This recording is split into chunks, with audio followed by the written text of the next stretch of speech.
So, I want to tell you all a fact to begin. Did you know that the mechanical pencil was invented in 1822 by Samson Morden and John Isaac Hawkins in Britain?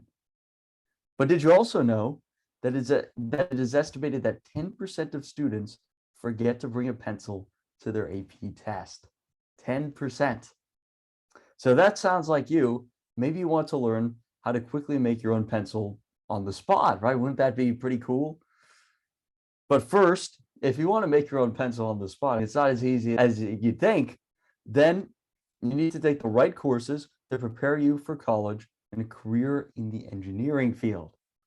So today we're going to talk about how you can choose those right courses.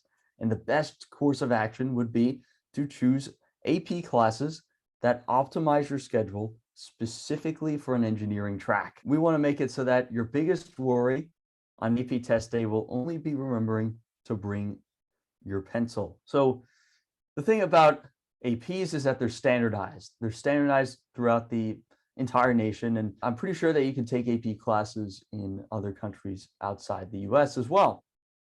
Though IBs are more common, we'll talk about those in a sec. But AP classes are standardized, and this helps admissions officers a lot. So talking about academics more. So AP classes make your profile more competitive by increasing the perceived rigor of your course load, and they'll boost the score of your academic index. So many applicants at elite schools have taken a good number of AP courses.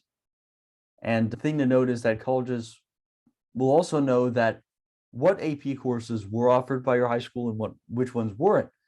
So if you haven't had the opportunity to take many AP courses, it's not like you're going to be disqualified. Again, all colleges want to see is that you're trying to take the most rigorous courses possible based on what your school offers.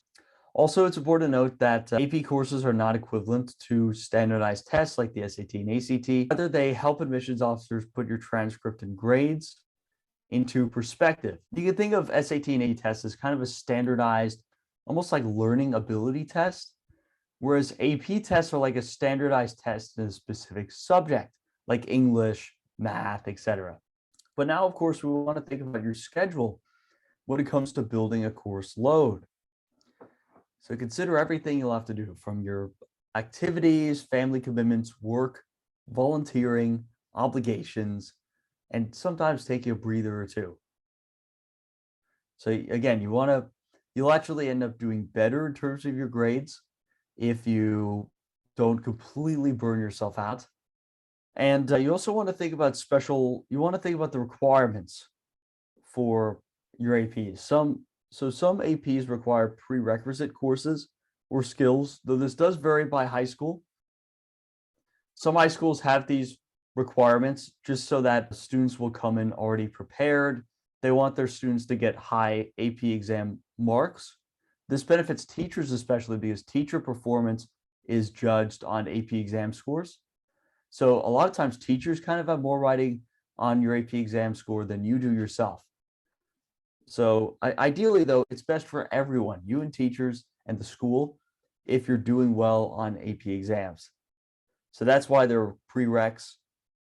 So talk to your counselor about these requirements. Now let's think about choosing your classes. So you want to choose a class based on a few things. So you want to consider your interests, what genuinely interests you and excites you, right? You want to consider your own strengths and weaknesses as well. Think about your own level of comfort and experience with the subject material. If you've already taken a college prep or honors, bio or chem or physics course, consider taking those APs.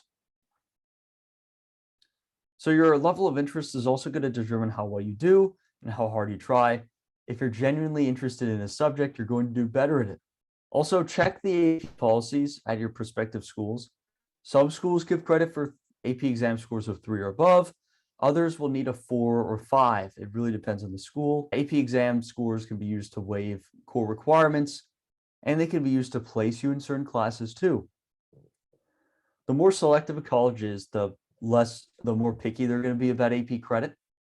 This is because if they're selective, they probably have a rigorous curriculum and they don't want you skipping out of their classes, because if you do, you may just fall behind.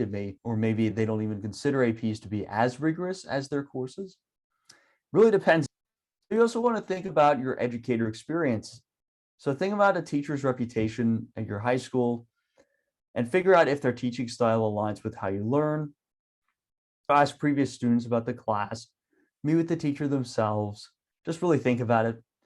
When you take APs, it's a big investment. You want to make sure that it's going to be a class you like. Don't be afraid to jump ship on an AP when you're, during that first week or two when you can still drop classes.